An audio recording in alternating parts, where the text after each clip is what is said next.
이태원 클라스, 내부자들, 살인자 이응난감, DP 이 작품들의 공통점은 무엇일까요? 재밌다? 흥행했다? 뭐 여러가지 공통점들이 있겠지만 그 중에서 하나만 꼽자면 이 작품들은 모두 원작이 웹툰입니다. 하루가 다르게 치솟는 인기를 방증하듯 최근 웹툰은 놀라운 기세로 미디어 프랜차이즈화 되어가고 있는데요. 영화, 드라마, 게임, 뮤지컬 등 그 방식도 가지각색으로 재미는 물론 작품성까지 챙긴 작품들이 하나둘씩 등장하고 있죠. 하지만 만화나 웹툰이 원작이라고 하면 가장 먼저 떠오르는 건 역시 애니메이션화일 텐데도 정작 이쪽에선 아직까지는 그렇게 빵 터질 만한 작품이 나오지 않고 있는데요. 이유는 간단합니다. 주 시청자층인 한국의 애니메이션 내수 시장이 작아도 너무 작았기 때문이죠. 시장이 작다 보니 투자를 받는 것부터가 너무나도 어려웠고 대중들의 눈높이에 맞는 작품을 제작해낼 기술력을 확보하기도 쉽지 않았으며 어찌저찌 만들어냈다고 해도 흥행하는 것은 또 다른 차원의 문제였습니다. 하지만 이제는 달라졌습니다. 한국 애니 제작사들은 그동안 하청 위주로 운영되었지만 서브컬처 시장이 커지고 투자도 늘어나면서 자체 제작을 목표로 하는 내실 있는 스튜디오들이 조금씩 등장하고 있고요. 일본에선 웹툰 플랫폼인 카카오의 피코마, 네이버의 라인망가 등이 성공적으로 진출함에 따라 일본 현재 웹툰 인지도도 이전에 비해 상당히 높아졌죠. 그 결과 이제는 정말 이름만 대면 알 법한 제작사들도 드디어 웹툰판에 하나둘씩 뛰어들기 시작했습니다. 그래서 오늘은 애니화되는 수많은 웹툰들 중 기대되는 작품들을 정리해봤습니다.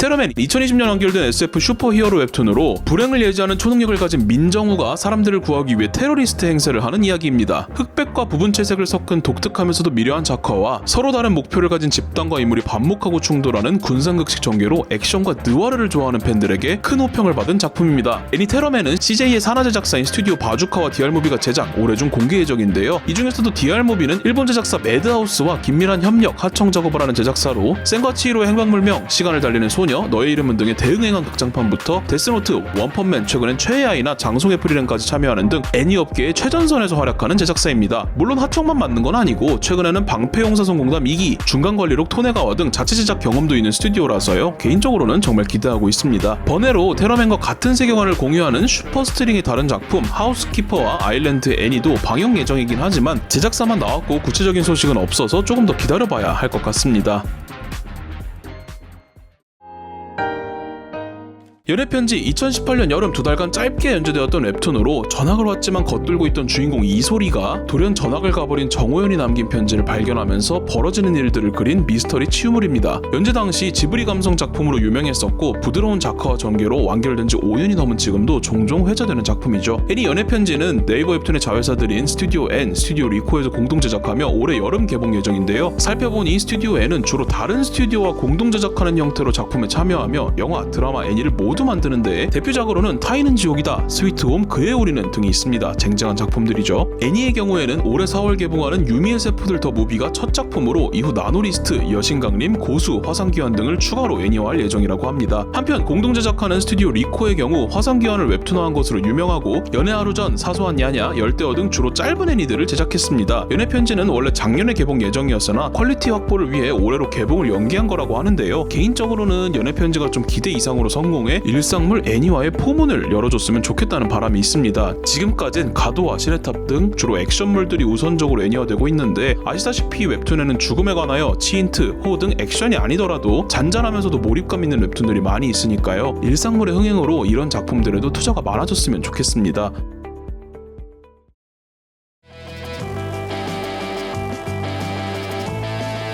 나노리스트 2018년 완결된 SF 로맨스 웹툰으로 이두나, 앞집나리 등 네이버 로맨스 웹툰 최고 인기작들을 뽑아낸 민송화 작가를 스타덤에 올려준 작품입니다. 안드로이드 산과 함께 살고 있던 주인공 안도진이 누나의 유품으로 안드로이드 나노를 선물받으면서 벌어지는 일들을 다룬 이야기죠. 애니 나노리스트는 올해 상반기 티빙에서 공개 예정으로 앞서 말씀드린 스튜디오 N과 스튜디오 게일이 공동 제작하는데요. 여기서 스튜디오 게일은 분당에 위치한 국내 제작사로 무려 그 뽀로로와 타요를 만든 제작사입니다만 아무래도 아동 애니메이션이다 보니 우려의 눈길도 조금은 있는 편입니다.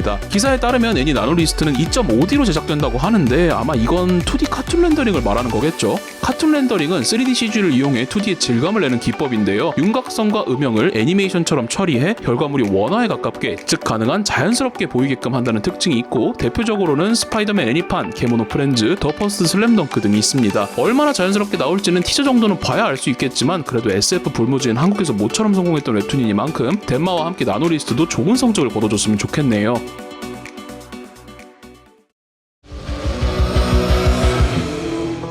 더 더 복서 2022년 완결된 복싱 웹툰으로 외로운 삶을 살던 유가 복싱 트레이너 K를 만나 복서가 되는 이야기입니다. 시원한 액션과 연출, 깊이 있는 드라마와 입체적인 인물들로 많은 호평을 받았으며 결말보가 다소 호불호가 갈리기는 하지만 연재 당시 최고의 인기를 구가했던 작품입니다. 더 복서는 서울에 위치한 엑스톰이라는 애니메이션 스튜디오에서 애니화를 맡았는데요. 엑스톰은 웹툰과 웹소설 애니화를 목적으로 2021년 설립된 신생 스튜디오로 아직까지 공개된 작품은 없고 올해 여름에 청춘 블라썸이라는 웹툰 원작 애니의 공개가 예정되어 있습니다. 신생 스튜디오라 걱정되는 것은 당연한 일이겠지만 기사에 따르면 혼자 만드는 건 아니고 다른 제작사와 공동 제작 협상 진행 중이라고 하니 어떤 제작사가 참여할지를 조금 지켜봐야 할 것 같네요.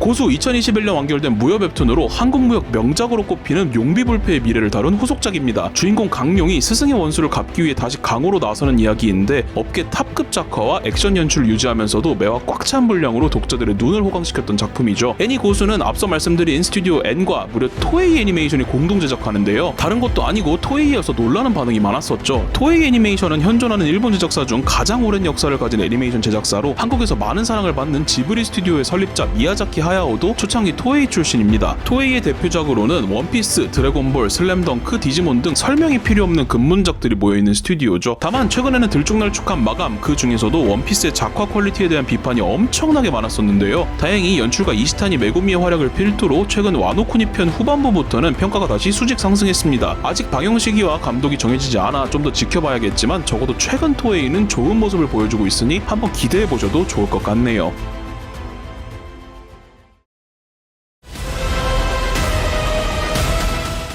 전지적 독자 시점 2018년부터 연재 중인 판타지 웹소설로 재벌집 막내 아들 나온랩 등과 함께 웹소설 열풍의 선두를 이끌어가고 있는 작품입니다. 평범한 회사원 김독자가 혼자 읽어온 웹소설 멸망한 세계에서 살아남는 법이 현실이 되어버리고 그 소설의 결말은 오직 김독자만이 알고 있다는 내용의 책 빙의물입니다. 동아일보 인터뷰에 따르면 애니 전독씨는 리얼라이즈 픽처스가 만든다고 하는데요. 이 인터뷰에서 대표 원동현 씨는 전독씨로 영화 5편, 드라마 5시리즈, 애니 수백 편 이상을 만드는 것이 목표라고 밝혔습니다. 리얼라이즈 픽처스가 신과 함께 시리즈, 광해 등 1000만 영화 여러 개를 만든 실력 있는 영화 제작사라고 하지만 영화와 드라마, 애니메이션은 또 전부 제각각 다르니까요. 우선 내년 개봉 예정인 영화가 어떻게 될지를 조금 지켜봐야 할 것 같습니다.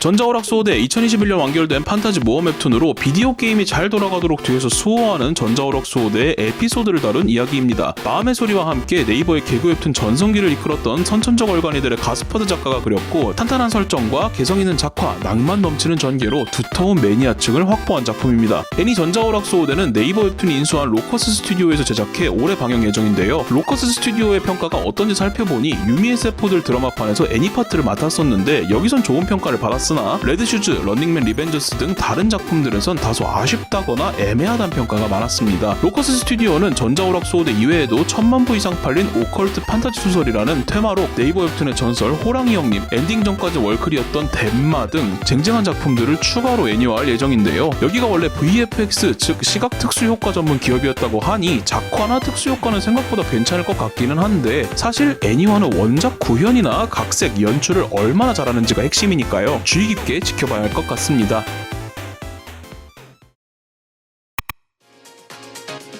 여기서부터는 애니화는 확정되었지만 알려진 정보가 적은 웹툰들을 모아봤는데요. 먼저 화산기환, 현재 연재 중인 무협환생 웹툰으로 현 시점 최고의 화제작 중 하나입니다. 천마를 물리치는 데 성공했으나 부상으로 죽게 된 화산파의 청명이 거지 초삼으로 환생해 망해버린 화산파를 다시 세우는 이야기입니다. 애니 제작이 결정되었다는 인터뷰와 기사가 있기는 했지만 해당 부분 인터뷰는 편집되었고 기사에도 구체적인 소식은 없어서 방영식이나 제작사 등은 조금 봐야겠네요.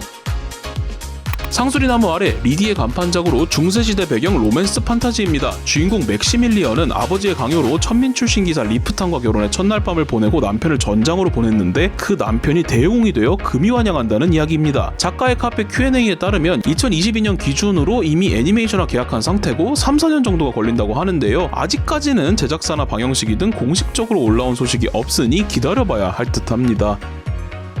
1초 죽음에 관하여 신희 작가의 차기작으로 긴장하면 미래가 보이는 능력을 가진 소방관 호수의 이야기입니다. 이미 드라마화 제작도 확정되었으며 애니메이션 제작은 노치마 정신줄, 마음의 소리, 좀비딸 등을 제작한 두루픽스에서 맡았고 방영 시기는 미정입니다.